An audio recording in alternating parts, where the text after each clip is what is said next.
Assalamualaikum warahmatullahi wabarakatuh. Alhamdulillahirrabbilalamin. Wassalatu wassalamu ala ashrafil anbiya'i wal mursalin wa ala alihi wa sahbihi ajma'in. Amma ba'du. Sahabatnya beriman, Palestina merupakan negara Islam. Lalu, kenapa negara ini selalu dijajah oleh bangsa Yahudi Israel? Simak penjelasannya berikut ini. Setidaknya ada 3 hal yang membuat Israel terus menyerang Palestina. Pertama, kekecewaan Bani Israel.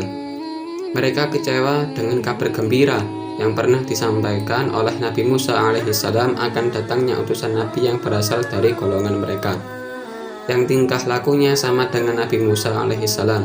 Ternyata utusan itu bukan dari Bani Israel, melainkan dari keturunan Nabi Ismail alaihissalam, yakni Nabi Muhammad SAW. Dalam buku The Testament of Moses disebutkan, Nabi Musa memberikan satu kitab pada pengikutnya yang bernama Yosua atau Yosya bin Nun sebelum ia wafat. Dalam buku tersebut disebutkan akan muncul seorang nabi yang ditunggu-tunggu bersama kekuasaan yang diberikan Tuhan padanya setelah 250 minggu wafatnya Nabi Musa alaihissalam. Dalam kepercayaan Yahudi, 1 minggu dimaknai dengan 7 tahun.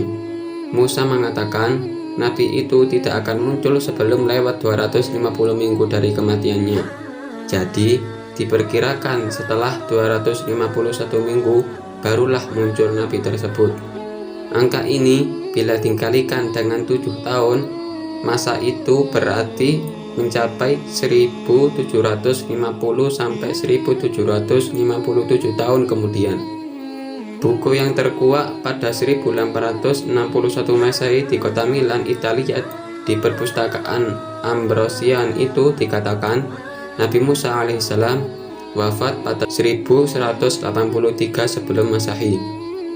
Bila angka ini ditambahkan dengan tahun Masehi, maka tahun kelahiran Nabi akhir zaman itu antara 567 sampai 574 Masehi. Siapakah dia? Dialah Nabi Muhammad SAW yang lahir pada 571 Masehi. Dalam Taurat dan Injil disebutkan Nabi akhir zaman itu namanya adalah Ahmad. Ini tertuang dalam surat As-Saff ayat 6. Inilah yang membuat orang Yahudi kesal dan akhirnya menimpakan kekesalannya kepada umat Islam. Tabut. Kedua, yang menyebabkan orang Israel terus-menerus menggempur Palestina dan berupaya menghancurkan Masjid Al-Aqsa karena mereka percaya Haikal Sulaiman atau Solomon Temple adalah Masjid Al-Aqsa yang ada sekarang ini. Sebab disitulah dahulunya kuil Sulaiman berada. Mereka percaya di bawah Masjid Al-Aqsa terdapat tabut atau sebuah kotak yang berisi kitab Taurat dan sejumlah barang milik Musa dan Harun, serta barang milik Sulaiman alaihissalam yang membawa ketenangan.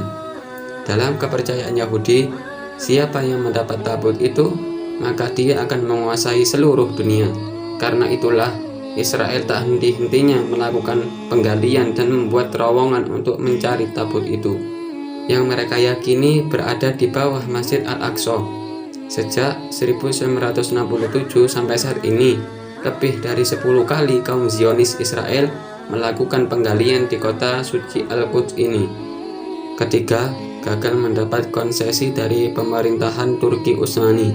Ketika Palestina dikuasai oleh dinasti Turki Utsmani, yaitu pada tahun 1876 sampai 1909 Masehi, kaum Yahudi terus berusaha mengambil wilayah Palestina dari kekuasaan ini. Tokoh Zionis Israel, Theodor Herzl, berusaha membujuk Sultan Abdul Hamid II untuk mengembalikan Palestina ke tangan Israel. Permintaan itu ditolak mentah-mentah oleh Sultan Abdul Hamid II. Semoga saudara kita yang ada di Palestina selalu dilindungi dan diberi kesabaran oleh Allah Subhanahu wa Ta'ala. Amin ya rabbal alamin. Sekian dulu video hari ini. Assalamualaikum warahmatullahi wabarakatuh.